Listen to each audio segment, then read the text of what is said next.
नमस्कार साथियों, आप सभी का बहुत बहुत स्वागत है आपके अपने ऑनलाइन इंस्टीट्यूट निशांत ज्ञान के यूट्यूब प्लेटफॉर्म पर। मैं नितिन उपाध्याय आप सभी का स्वागत करता हूं, अभिनंदन करता हूं आज के अपने इस पर्यावरण के 28वीं क्लास में। मित्रों, मैं लगातार आपको जो है पर्यावरण से रिलेटेड वीडियो दे रहा हूं। वर्तमान के समय में 1 दिन के अंतराल पे 2 दिन के अंतराल पे वीडियो आपको जरूर मिल रही है, लेकिन मैं देने का प्रयास अपनी तरफ से भरसक कर रहा हूँ। ठीक है, कुछ भी हो जाए, मैंने अगर वादा किया है कि आपसे जो है पर्यावरण की श्रृंखला को स्टार्ट किया तो पर्यावरण को कंप्लीट कराऊंगा। और निश्चित रूप से जिस दिन मैं कहूंगा कि आज पर्यावरण समाप्त होता है, उस दिन आपके पास अगर पर्यावरण का नोट्स होगा और जब आप यूपी टेट परीक्षा की तैयारी कर रहे होंगे, आप चाहे जहां से तैयारी करिए, मुझे उससे मतलब नहीं है आप कहाँ किस बुक से पढ़ते क्या करते हैं, मुझे उससे लेना देना नहीं है। लेकिन जिस दिन आप परीक्षा देंगे तब आपको पता चलेगा कि इस क्लासेज का मतलब जितनी कंटेंट मैंने इस व्हाइट बोर्ड के माध्यम से आपको डिलीवर किया है, इसका कितना बड़ा इफेक्ट आपके परीक्षा में पड़ने वाला है ना। ज़्यादा कुछ नहीं बोलेंगे, उस समय बताएगा कि हम कितना बेहतर आपके लिए कर रहे हैं। बोलने से ज़्यादा बेहतर है करके दिखाइए, और वही करके मैं आप लोगों को दिखाने का प्रयास कर रहा हूँ। चलिए, आज की इस वीडियो में मित्रों हम विशेष करके झूम कृषि के बारे में पढ़ेंगे। मित्रों, झूम कृषि से लगातार एक क्वेश्चन तो आपसे पूछ लिया जाता है।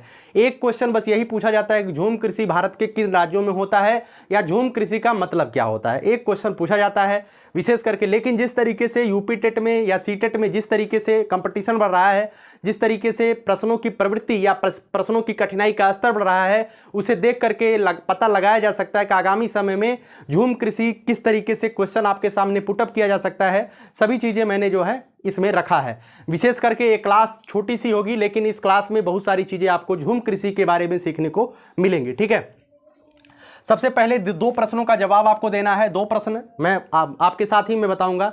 सबसे पहला सवाल है कि प्रकृति का मेहतर किसे कहा जाता है। प्रकृति का मेहतर, मेहतर का मतलब होता है साफ करने वाला। ठीक है, प्रकृति को साफ सफाई करने वाला किसे कहते हैं, तो आप बताइएगा। इसे कहते हैं मित्रों अपघटक को। क्या कहते हैं? अपघटक को। ऐसे क्वेश्चन जो है आपकी परीक्षा में पूछे जाते हैं, तो आप ध्यान रखिएगा। प्रकृति का मेहतर किसे कहते हैं? अपघटक को कहते हैं। और अगर आपसे कहा जाए अपघटक कौन कौन से होते हैं, तो जो जीवाणु और कवक होते हैं मित्रों, क्या जो जीवाणु होते हैं और जो कवक होते हैं, यह जो है अपघटक के रूप में जाने जाते हैं। विषाणु अपघटक नहीं होता है, जीवाणु और कवक जो है अपघटक होता है। इस बात को ध्यान रखिएगा। मैं आपसे उम्मीद करूंगा कि आप नोट्स जरूर बनाएंगे। बिना नोट्स की चीज़ें आपसे क्लियर नहीं होंगी। ठीक है, ये हर चीज़ आज पढ़ेंगे, वीडियो को देखने के बाद आपको तो याद रहेगा, लेकिन आगे भूल जाएंगे। इसी वजह से जरूरी है नोट्स, आपकी परीक्षा तक जो है क्लियर रहेगा। आगे बात करता हूं मित्रों, पारिस्थितिकी विज्ञान में ऊर्जा मापने की इकाई क्या होती है। पारिस्थितिकी विज्ञान में ऊर्जा मापने की इकाई क्या होती है? क्या केल्विन होती है, कैलोरी होती है, ऊष्मा होता है, या क्या होता है? बताइएगा। इसका राइट आंसर मैं आपसे बताऊं, राइट आंसर आप लिख लीजिएगा।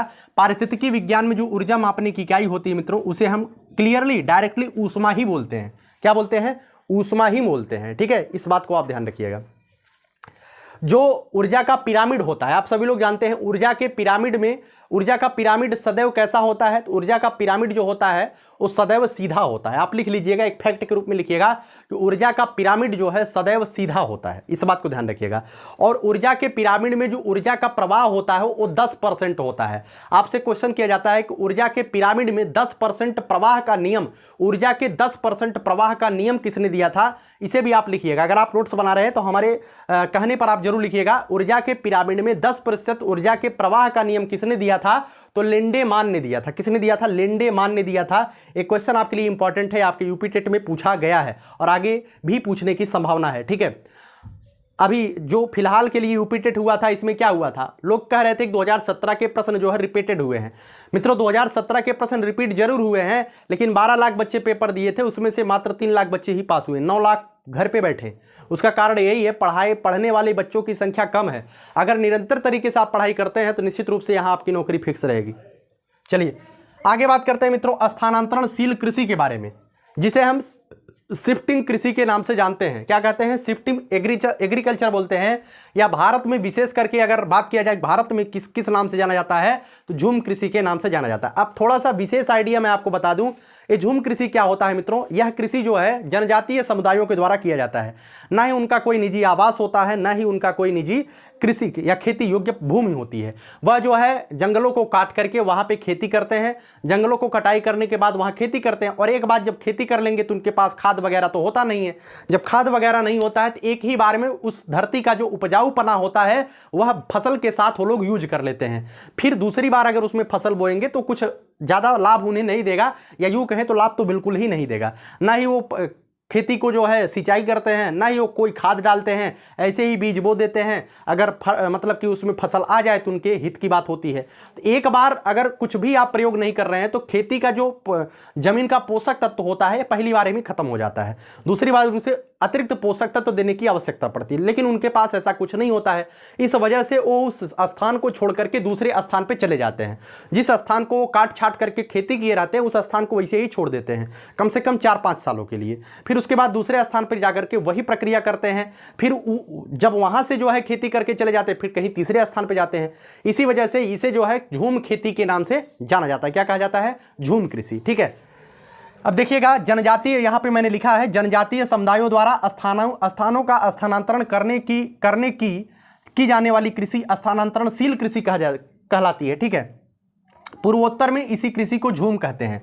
पूर्वोत्तर मतलब आप समझ रहे हैं कि नहीं समझ रहे हैं? उत्तर भारत, जब आप भारत का नक्शा देखेंगे तो पूर्वोत्तर की तरफ 7 देश हैं। 7 देश में कौन कौन सा आता है? असम आता है, त्रिपुरा आता है, मेघालय आता है, मिजोरम आता है, नागालैंड आता है, मणिपुर आता है, अरुणाचल प्रदेश आता है। ये जो है 7 प्रदेश जो है किस में आते हैं? पूर्वोत्तर के 7 राज्य कहलाते हैं या 7 प्रदेश कहलाते हैं। ठीक है, इसे आप जरूर लिख लीजिएगा। ठीक है, और ध्यान रखिएगा पूर्वोत्तर की 7 बहनों, चलिए उसके बारे में हम ज़्यादा डिस्कस नहीं करेंगे। आगे बात करते हैं इसके चरण। झूम कृषि अभी फोकस में करता हूं, झूम कृषि के चरणों के बारे में बताने के लिए, वो अलग अलग टॉपिक हो जाएगा। झूम कृषि के चरण कितने होते हैं? झूम कृषि जब शुरुआत की जाती है उसके कुछ चरण होते हैं। ठीक है, तो यहां से विशेष करके क्वेश्चन आपसे नहीं पूछा जाएगा, लेकिन आप अगर नोट्स तैयार कर रहे हैं तो आप इसे जरूर लिखिएगा, क्योंकि आगे प्रश्न पूछने की प्रवृत्ति जो है बदल रही है। यहां से क्वेश्चन आपसे पूछा जा सकता है।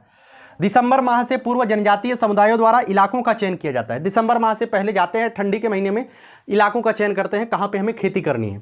उसके बाद फरवरी मार्च के महीने में उस इलाकों में पेड़ों को काटने की प्रक्रिया वो लोग स्टार्ट करते हैं, पेड़ों को काटना वगैरह शुरू करते हैं।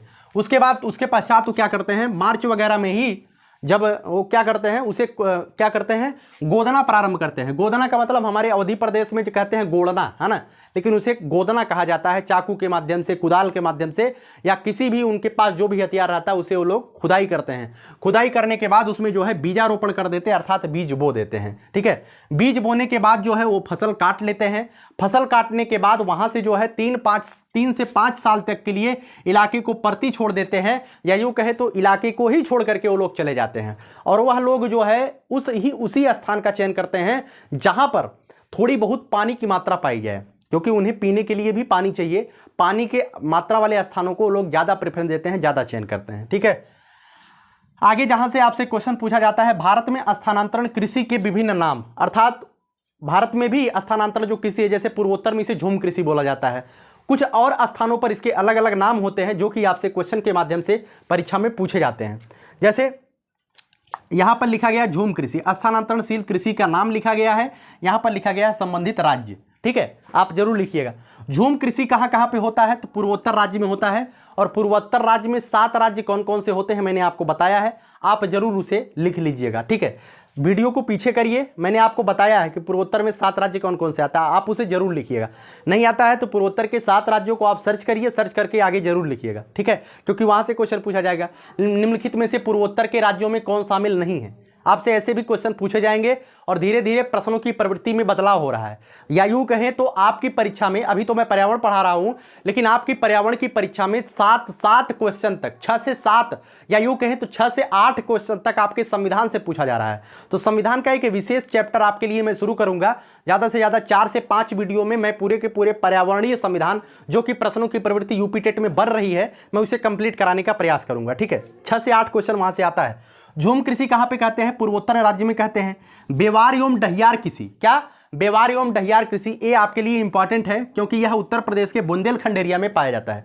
बुंदेलखंड में कौन कौन से क्षेत्र आते हैं, तो आप उसे जरूर लिखिएगा। उत्तर प्रदेश का जो महोबा वगैरह, महोबा, चित्रकूट, बांदा और हमीरपुर, ललितपुर, झांसी, ये सभी जो क्षेत्र होते हैं, किस में आते हैं? ये बुंदेलखंड एरिया में आते हैं, तो आप इसे जरूर लिखिएगा। ठीक है, तो बेवार या डहियार खेती जो होती है, ये भी झूम खेती का ही एक प्रकार है, ये बुंदेलखंड वगैरह में किया जाता है।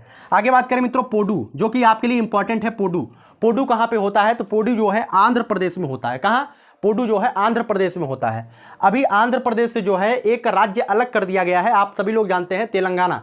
तेलंगाना को आंध्र प्रदेश से कब अलग किया गया था, तो आप इसे जानकारी रखिएगा, 2 जून 2014 को जो है तेलंगाना को आंध्र प्रदेश से अलग कर दिया गया था।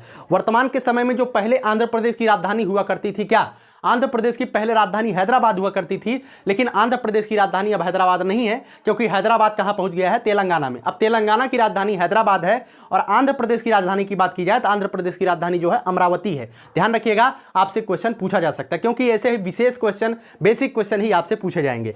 आगे बात करते हैं कुमारी। जो कुमारी होता है यह भी झूम खेती का एक प्रकार है। यह जो है केरल राज्य में पाया जाता है। कहां? केरल राज्य में कुमारी, इसी झूम खेती को केरल में कुमारी कहते हैं।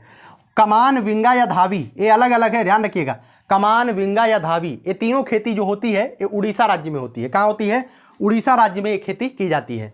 आगे बात करें मित्रों बत्रा। बत्रा खेती कहाँ पे होती है? तो दक्षिणी पूर्वी राजस्थान में जो है बत्रा खेती की जाती है। आगे बात करें मित्रों जारा तथा एरका। जारा तथा एरका, ठीक है। कुछ लोग कहेंगे भैया इतना सारा याद करने में दिक्कत होगी, तो मैं आपको बताऊं, आप नोट्स तैयार कर रहे हैं तो आप नोट्स में लिख लीजिएगा, है ना। एक बार आप जब परीक्षा के दौरान इसे आप निगाह मारेंगे तो आपको भले ही पूरी कंठस्थ ना हो, लेकिन आपके अगर ऑप्शनल परीक्षा होती है, ऑप्शनल परीक्षा में आपके निगाह के सामने आ जाएगा तो निश्चित रूप से आप सही कर पाएंगे। इसी वजह से मैंने ज़्यादा लिख दिया है, नहीं तो यही केवल आपसे पूछा जा सकता है। झूम कृषि और पोडू और ये बेवार या डहियार, यही 3 आपसे पूछा जा सकता है। बाकी वो दक्षिणी पूर्वी राजस्थान में हो तो रीड के लिए इंपॉर्टेंट होता है, ठीक है। लेकिन हाँ, आप लिख लीजिएगा। जारा तथा एरका जो होता है यह दक्षिण भारतीय राज्य में होता है। कहाँ होता है? दक्षिण भारतीय राज्य में जितने भी झूम खेती कहलाते हैं उसे संयुक्त रूप से जारा तथा एरका बोलते हैं, ठीक है। अब विशेष कुछ राज्य मैंने लिखे हैं, कुछ देश मैंने लिखे हैं, यहाँ भी जो है इस झूम खेती को अलग अलग नामों से जाना जाता है, जो कि आपके लिए मैंने 5 सिलेक्ट किए हैं। वैसे तो बहुत ज़्यादा है, आप पढ़ते रहेंगे तो आप बुक में देखेंगे तो बहुत ज़्यादा है, लेकिन आपको वही पढ़ना जो आपकी परीक्षा में आए विशेष करके, है ना। देखिएगा रे भी एक जो है शिफ्टिंग खेती का प्रकार है, झूम खेती का प्रकार है। कहाँ पे होता है? वियतनाम और लाओस दोनों जगह जो है झूम खेती को रे बोलते हैं। क्या बोलते हैं? रे। आगे बात करते हैं मित्रों टाबी। टाबी कहाँ कहते हैं? मेडागास्कर में इसे टाबी बोला जाता है, ठीक है। आगे बात करते हैं मित्रों मसोले कहाँ कहा जाता है? कांगो बेसिन में इसे मसोले कहा जाता है। क्या कहते हैं? कांगो बेसिन में इसे मसोले कहा जाता है। आगे बात करते हैं मित्रों फैंग कहाँ कहा जाता है? तो फैंग जो है भूमध्य रेखीय अफ्रीकी प्रदेश में जो है क्या कहा जाता है? इसे फैंग कहा जाता है। आगे बात करें मित्रों लोगन कहा जाता है, तो पश्चिमी अफ्रीका में जो है इसे लोगन कहा जाता है, ठीक है। तो इतनी चीजें मैंने आपको बताया। झूम खेती कहाँ पे होती है? पूर्वोत्तर में। पूर्वोत्तर में कितने राज्य हैं? 7 राज्य। आप बताइएगा। बेवारी एवं डहियार कहाँ पे होता है? बुंदेलखंड में होता है। पोडू कहाँ पे होता है? तो आंध्र प्रदेश में होता है। कुमारी कहाँ पे होता है? केरल में होता है। कमान, विंगा और धावी कहाँ पे होता है? तो उड़ीसा में होता है। बत्रा कहाँ पे होता है? दक्षिण पूर्वी राजस्थान में होता है। जारा तथा एरका कहाँ पे होता है? दक्षिण भारतीय राज्य में होता है, ठीक है। और ये जो विश्व वाले हैं यही 5 आपको ध्यान रखना है। रे कहाँ पे होता है? वियतनाम एवं लाओस में होता है। टाबी कहाँ पे होता है? मेडागास्कर में होता है। मसोले कहाँ पे होता है? कांगो बेसिन में होता है। फैंग कहाँ पे होता है? भूमध्य रेखीय अफ्रीकी प्रदेश में होता है। लोगन कहाँ पे होता है? पश्चिमी अफ्रीका में होता है, ठीक है। इतनी चीजें मैंने आपको बताया। इस वीडियो में मैंने क्या क्या आपको बताया?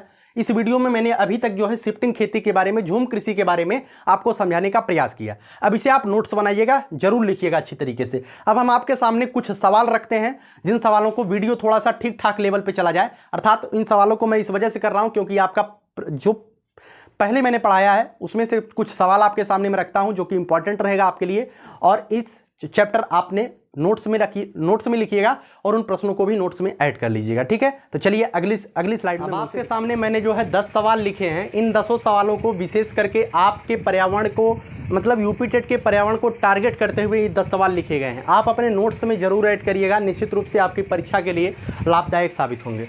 सबसे पहले मैंने लिखा है सतत विकास पर पहला सम्मेलन कब हुआ था? मित्रों, सतत विकास पर पहला जो सम्मेलन हुआ था कब हुआ था? तो आप सभी लोग जानते हैं 1972 में। कब हुआ था? 1972 में। 1972 में स्टॉकहोम, स्वीडन के स्टॉकहोम में एक सम्मेलन हुआ था जिसे हम सतत विकास पे पहला सम्मेलन कहते हैं। अब आपसे एक क्वेश्चन, आपके मन में एक चीज़ आती होगी मित्रों, सतत विकास किसे कहते हैं? सतत विकास उसे कहते हैं कि विकास हम करें लेकिन उस विकास में पर्यावरण को ध्यान में रखते हुए विकास किया जाए। हम विकास करते हैं, जब हम विकास कर रहे होते हैं तो पर्यावरण का ध्यान हम नहीं देते हैं, वही सतत विकास नहीं होता है। सतत विकास का मतलब ये होता है कि हम अपने भविष्य आने वाली पीढ़ियों का भी ध्यान रखें, को भी इस पृथ्वी का उपभोग कर सकें। मुझे यह भी ध्यान रखना है कि पर्यावरण हमसे नाराज न हो। इसी वजह से कहा जाता है हम विकास करें लेकिन पर्यावरण को ध्यान में रखते हुए विकास करें। इसे ही कहा जाता है सतत विकास। ठीक है, सतत विकास पर पहला पृथ्वी सम्मेलन कब हुआ था? तो 1972 में हुआ था। इसी में जो है 5 जून 1972 को इसी में जो है 5 जून 1972 को, ध्यान रखिएगा, 5 जून 1972 को जो है यूएनईपी की स्थापना होती। किसकी स्थापना होती है? यूएनईपी की स्थापना होती है, यूनाइटेड नेशन एनवायरनमेंट प्रोग्राम। इसी वजह से 5 जून को हम विश्व पर्यावरण के रूप में, विश्व पर्यावरण दिवस के रूप में मनाते हैं। कब? 5 जून को। और यह विश्व पर्यावरण दिवस मनाना कब से प्रारंभ किया गया? ध्यान रखिएगा, यह दिवस जो है 1974 से मनाना शुरू किया गया। सबसे पहली बार विश्व पर्यावरण दिवस किस देश ने मनाया था, या किस देश ने इसकी मेजबानी किया था, या किस देश ने प्रारंभ किया था? तो यूएसए ने प्रारंभ किया था। ठीक है, इतने फैक्ट को आप ध्यान रखिएगा। ठीक है, सतत विकास पर पहला पृथ्वी सम्मेलन कब हुआ था? 1972 में। 5 जून 1972 को स्वीडन के स्टॉकहोम में जो है मतलब कि स्वीडन के स्टॉकहोम में यह सम्मेलन होता है। लेकिन 5 जून 1972 को यूएनईपी की स्थापना होती है। अगर आपसे कहा जाए कि यूएनईपी संयुक्त मतलब यूनाइटेड नेशन एनवायरनमेंट प्रोग्राम का मुख्यालय कहाँ पे है, तो आप सभी लोग कमेंट बॉक्स में बताइएगा। मैंने कई बार बताया है, अगर आपको नहीं आता है तो आप सर्च करिएगा कि यूएनईपी का मुख्यालय कहाँ है। और 5 जून को इसी वजह से क्या करते हैं, विश्व पर्यावरण दिवस के रूप में मनाते हैं। 1974 में पहली बार विश्व पर्यावरण दिवस मनाया गया था। ठीक है, आगे बात करते हैं मित्रों, जैरोफाइट्स किसे कहा जाता है? मित्रों अभी हम जो है एक चैप्टर कल ही आपको मैंने पढ़ाया था, जो वनस्पतियों के बारे में आपसे मैंने डिस्कस किया था। उसमें मैंने मरुद्भिद पौधे के रूप में आपको मरुद्भिद पौधा बताया था कि मरुद्भिद पौधा जो मरुस्थल में पैदा होते हैं उन्हें मरुद्भिद कहते हैं। उसी की अंग्रेजी है मित्रों जैरोफाइट्स। क्या है? मरुस्थलीय पौधे को क्या कहते हैं? मरुस्थलीय पौधे। मरुस्थलीय पौधे को हम क्या कहते हैं मित्रों? जैरोफाइट्स बोलते हैं। ठीक है, ध्यान रखिएगा, जैरोफाइट्स किसे कहते हैं? मरुस्थलीय पौधे को कहते हैं। आगे बात करें मित्रों, सर्वाधिक अस्थायी पारिस्थितिकी तंत्र कौन सा होता है? सर्वाधिक अस्थायी पारिस्थितिकी तंत्र से अगर आपसे क्वेश्चन किया जाए सर्वाधिक अस्थायी पारिस्थितिकी तंत्र कौन सा होता है, तो यह होता है महासागर। क्या होता है? महासागर। अगर महासागर ऑप्शन में नहीं है तो आप समुद्र ऑप्शन सही करिएगा, क्योंकि समुद्र का मतलब महासागर ही होता है। अगर समुद्र और महासागर दोनों ऑप्शन में नहीं है तो नदियां भी आप टिक कर सकते हैं, लेकिन नदियां उस केस में आप टिक करिएगा जब महासागर या समुद्र न दिया गया हो ऑप्शन में, तब नदियां टिक करिएगा, नहीं तो महासागर और समुद्र ही इसका राइट आंसर होता है। सर्वाधिक अस्थायी पारिस्थितिकी तंत्र कौन सा होता है? तो समुद्र या महासागर होता है। अगर ये दोनों ऑप्शन में नहीं है तो नदियां आप टिक कर सकते हैं। आगे बात करते हैं मित्रों, जैवमंडल में एक ही जाति की संख्या को क्या कहते हैं? जैवमंडल में आप सभी लोग जानते हैं जीव निवास करते हैं। जब एक ही जाति के बहुत सारे लोग निवास करते हैं उसे क्या बोलते हैं? उसे मित्रों विशेष करके आप सभी लोग जानते हैं, उसे हम क्या कहते हैं? जनसंख्या बोलते हैं। क्या कहते हैं? जनसंख्या। जैवमंडल में जब एक ही जाति के बहुत सारे लोग निवास करते हैं तो उसे कहते हैं जनसंख्या। कहते हैं मनुष्यों की जनसंख्या है, कुत्तों की जनसंख्या है, बिल्ली की जनसंख्या है, ये चूहों की जनसंख्या है। ठीक है, तो यही होता है जनसंख्या। एक ही जाति के विशेष लोगों को हम जनसंख्या के रूप में मतलब कि शोभित मतलब बोलते हैं यार। ठीक है, आगे बात करते हैं, वायुदाब किससे मापा जाता है? आर्द्रता किस यंत्र से मापा जाता है? मित्रों बहुत ज़्यादा कन्फ्यूजन होता है, आर्द्रता किस यंत्र से नापा जाता है और वायुदाब किस यंत्र से नापा जाता है। ठीक है, ध्यान रखिएगा, इस चीज़ को आप लिख लीजिएगा। वायुदाब किससे नापा जाता है? तो बैरोमीटर से। किससे? बैरोमीटर से। ठीक है, बैरोमीटर से जो है वायुदाब मापा जाता है। और आर्द्रता की बात करें मित्रों, आर्द्रता किस यंत्र से मापा जाता है? तो हाइग्रोमीटर से। किससे? हाइग्रोमीटर से आर्द्रता मापा जाता है। किससे? हाइग्रोमीटर से जो है आर्द्रता मापा जाता है। अब आपसे मैं एक क्वेश्चन करता हूं कि हाइड्रोमीटर से क्या नापा जाता है? ठीक है, आप एक सवाल का उत्तर बताइएगा कि हाइड्रोमीटर से क्या नापा जाता है। आप इसे सर्च करिएगा और बताइएगा कि हाइड्रोमीटर से क्या मापा जाता है। आगे बात करते हैं मित्रों, वन संरक्षण अधिनियम कब आया था? वन संरक्षण अधिनियम कब आया था? ठीक है, इसे बताने से पहले मैं आपको पांच अधिनियम जो कि आपके यूपी टेट के लिए इंपॉर्टेंट होते हैं मैं आपको बता देता हूं। सबसे पहला अधिनियम होता है, इसे मैं ऊपर मिटा देता हूं, अब आपने लिख लिया होगा है ना, इसे मैं ऊपर मिटा देता हूं।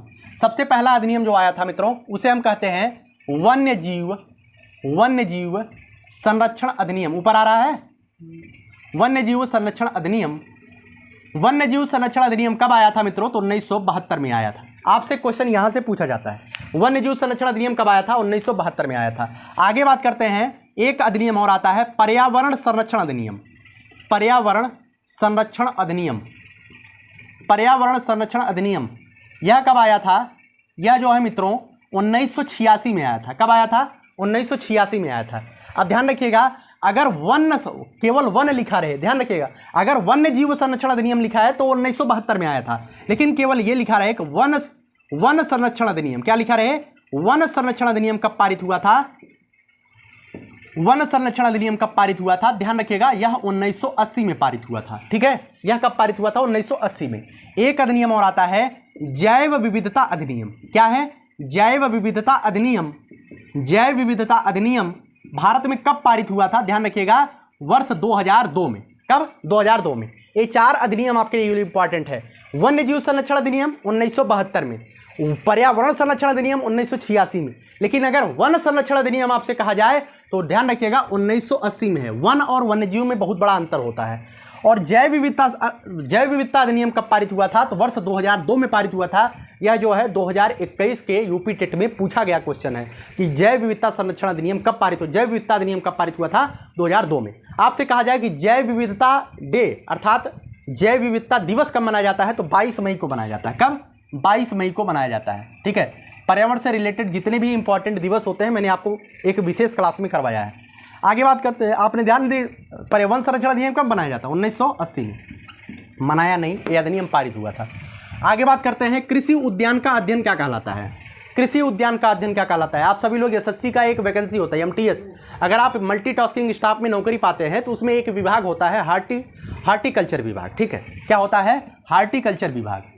हार्टिकल्चर विभाग, इस हार्टिकल्चर विभाग कृषि उद्यान का अध्ययन ही हार्टिकल्चर बोलता है। क्या कहलाता है? हार्टिकल्चर। इसमें जो नौकरी करते हैं एसएससी MTS के थ्रू, उन्हें गार्डनर का काम दिया जाता है। एक उद्यान होता है, बड़े बड़े अधिकारियों के बगले में जो है ये होता है, उद्यान होता है, उसी की साफ सफाई वगैरह यही काम होता है एसएससी MTS के लड़कों का। ठीक है, हार्टिकल्चर विभाग में जो होते हैं, तो कृषि उद्यान का अध्ययन क्या कहलाता है? हार्टिकल्चर कहलाता है। आगे बात करते हैं मित्रों, कोक बरोक क्या लिखा गया है? यहाँ पे लिख लीजिएगा इस तरीके से, कोक बरोक। क्या है? कोक बरोक, ये बहुत ही ज़्यादा इंपॉर्टेंट है, इस वजह से मैंने लिखा है। कोक बरोक किस राज्य की भाषा है? किस राज्य की भाषा है कोक बरोक? ध्यान रखिएगा, त्रिपुरा राज्य की भाषा है कोक बरोक। ठीक है, त्रिपुरा राज्य की भाषा है कोक बरोक। अभी हाल ही में त्रिपुरा के मुख्यमंत्री बदल दिए गए हैं। ठीक है, ये वीडियो आप कब देख रहे हैं कब नहीं देख रहे हैं, लेकिन यह वीडियो मैं 2022 में बना रहा हूँ और आज की तारीख है 22 जून 2022 को मैं यह वीडियो बना रहा हूँ। इस समय त्रिपुरा के जो CM हैं उनका नाम है मानिक शाह। कौन है?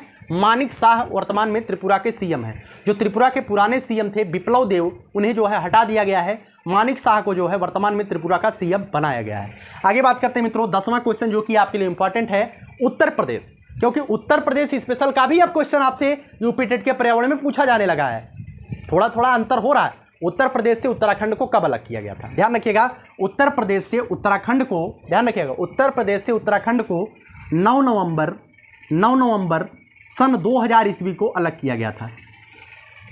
9 नवंबर सन 2000 ईस्वी को उत्तर प्रदेश से उत्तराखंड को अलग किया गया था। उस समय जब उत्तराखंड को अलग किया गया था तो 13 पहाड़ी जिलों के साथ उत्तराखंड को अलग किया गया था। तत्कालीन उत्तराखंड का नाम उत्तरांचल रखा गया था, लेकिन बाद में इसका नाम उत्तराखंड रख दिया गया। ठीक है, कब अलग हुआ था उत्तर प्रदेश से उत्तराखंड? 9 नवंबर सन 2000 ईस्वी को। ठीक है, इस बात को आप ध्यान रखिएगा। इस समय 3 राज्य अलग हुए थे। मैं आपको एक काम दे देता हूँ, इस समय 3 राज्य अलग हुए थे। कितने राज्य? 3 राज्य। एक तो उत्तराखंड अलग हुआ था, एक बिहार से झारखंड अलग हुआ था। ठीक है, 2000 ईस्वी को, और एक 9 और 15। ध्यान रखिएगा, मैं आपको एक काम देता हूँ और उम्मीद करता हूँ आप ये काम जरूर करेंगे। 1, 9 और 15 नवंबर, 1, 9, 15 नवंबर 2000 को 3 राज्य अलग किए जाते हैं। उत्तर प्रदेश से तो उत्तराखंड 9 नवंबर 2000 को अलग किया जाता है। आप बताइएगा कि बिहार से झारखंड कब अलग किया जाता है? ध्यान रखिएगा, बिहार से झारखंड कब अलग किया जाता है? इन्हीं तीनों में से एक डेट है। 9 नवंबर को तो आपने जान लिया उत्तर प्रदेश उत्तराखंड अलग किया गया। अब इन्हीं तीनों में से एक डेट है, उसमें जो है बिहार से झारखंड को अलग किया गया, और एक राज्य और अलग किया गया था जिसका नाम है छत्तीसगढ़। क्या नाम है? छत्तीसगढ़। और ये जो छत्तीसगढ़ है यह किससे अलग किया गया था?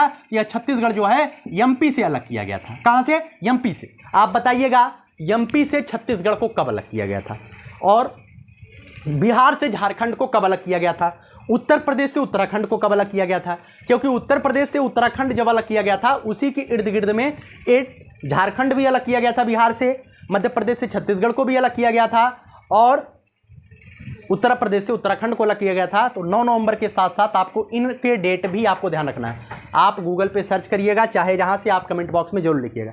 अगर आप पढ़ाई लिखाई करते हैं तो आप जरूर लिखेंगे, और नहीं करते हैं तो चलिए मैं आगे अगली क्लास में जरूर बताऊंगा। ठीक है, मैं इतना हिंट दे दिया कि 1, 9, 15 ये 3 तारीख है। इन्हीं 3 तारीखों में जो है उत्तर प्रदेश से उत्तराखंड, बिहार से झारखंड, मध्य प्रदेश से छत्तीसगढ़ को अलग किया जाता है। ठीक है, कैसी लगी यह वीडियो कमेंट बॉक्स में जरूर बताइएगा। मैं लगातार आपके लिए बेहतर करने का प्रयास कर रहा हूं।